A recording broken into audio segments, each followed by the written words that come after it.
for quite a while. We've usually when we have these lengthy conversations, this is typically the focal point. You've studied this, police brutality in many underserved minority communities for quite a while. What's your take on what we're seeing play out right now based on your studies?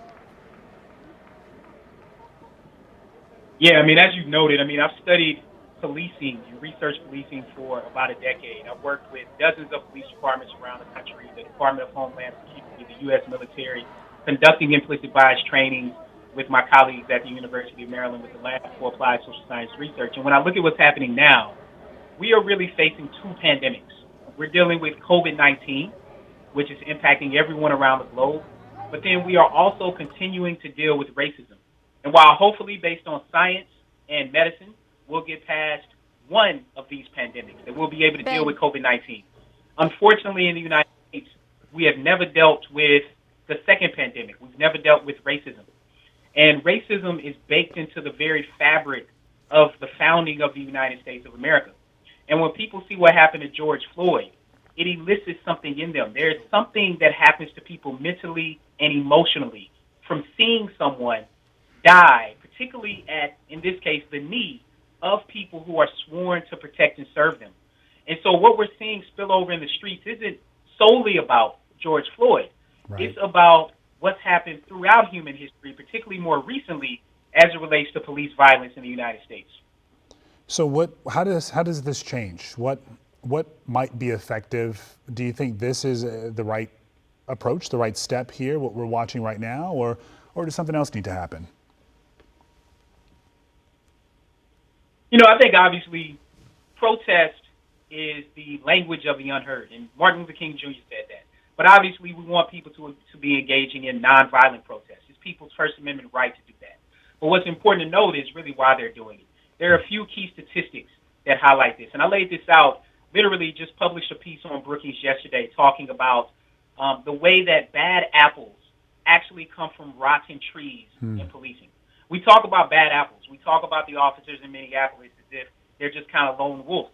But these bad apples come from rotten trees. And these rotten trees is the way that systemic racism operates in law enforcement. One thing people need to recognize is that black people are 3.5 times more likely than white people, 3.5 times more likely to die from police violence when they're not attacking nor have a weapon. That gap is almost synonymous with COVID-19. So I think it's two things we need to do as it relates to policing. First, we need to ensure that police officers like those who were fired in Minneapolis for police misconduct and brutality can never work in law enforcement again. This is important because George Floyd might still be alive, because the person who had his knee on George Floyd's neck had 18 police misconduct allegations. The same is the case for the officers who killed teenagers Tamir Rice and Antoine Rose. Those officers had worked for other departments and had police misconduct complaints and sanctions. So we need to make sure that doesn't happen. The second thing, and it's really important, we need to actually restructure police civilian payouts. What people have to recognize is that eventually George Floyd's family will receive a large civil payment for his death.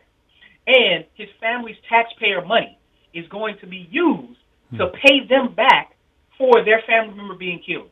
So what we need to do is shift civil payouts away from taxpayer money into police department insurances. This becomes a healthcare model. What this allows to happen is for police chiefs to do an objective, economic, market-driven evaluation to say to an officer like Shavlin, you are costing our department too much money. We cannot keep you. We do that same thing in hospitals with physicians. We should do the same thing with law enforcement. If we really want to create accountability, and I've studied this extensively, this is one of the main policy ways to do so.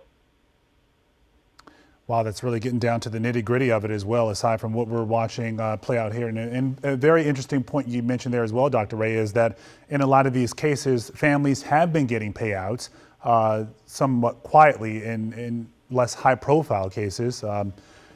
And in a case like this as well, you know, they do get the money, it's taxpayer money, and it's usually a quiet process and, you know, it goes away. But again, this happens so frequently and you hear about it so often in terms of these families getting these government dollars or taxpayer dollars to pay for instances like this. Any other perspective you'd like to share with us that we haven't really covered at all? Because you are so entrenched in this, and there may be something that I'm not seeing that some of the people who are watching us may not be taking away from this. Is there something that we're typically missing in moments like this that need to be highlighted more? I think there are two main things. I think first on the policing side, overwhelmingly officers are going out trying to do their jobs. But one thing I know from studying policing is that officers who want to hold other police officers accountable for mistreatment are oftentimes sanctioned internally. And even though my research shows that police officers don't treat people differently based on the officer's race, meaning it doesn't matter if the officer is white or black, we see a similar outcome with these statistics I'm laying out. But internally, we know that minority officers, black officers in particular, are more likely to be sanctioned when they speak up.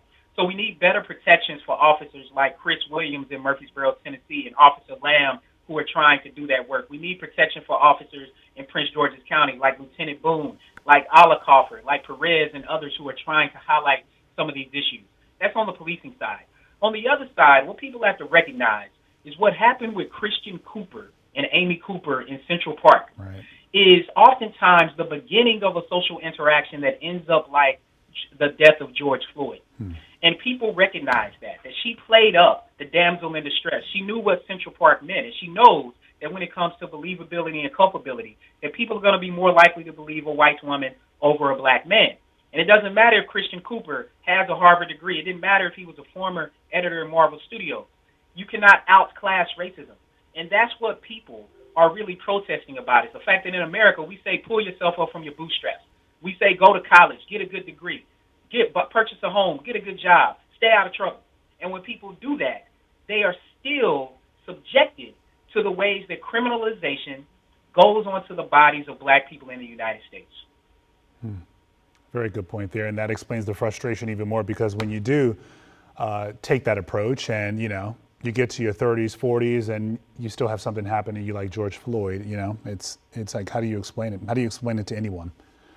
It's also tough to explain either way. All right. I mean, exactly right. Especially when you... Oh, go ahead, Dr. Ray. Yeah. I was just saying, especially when you have kids. People get in their 30s and 40s and have children.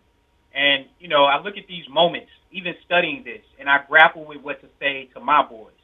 And it's difficult because for parents, particularly black parents with boys, I read something that said parents who are parents of black boys pray differently. And that touched me. That touched my soul in a personal way, that even doing this professionally, really highlights for me. That I worry about the moment, the instantaneous moment that my black boys go from cute to criminal. That all of a sudden people are going to perceive them a particular way because of the color of their skin. They're going to weaponize their bodies, and they're instantly going to become threats simply because of what they look like. And in America in 2020, we should be able to reimagine America after this pandemic. And part of reimagining America is fundamentally dealing with our original sin, and that is racism in the United States. All right, Dr. Ray, always appreciate your insight. Thank you so much for jumping on the phone and chatting with us today. We'll, of course, be talking a lot more over the next couple of weeks or so.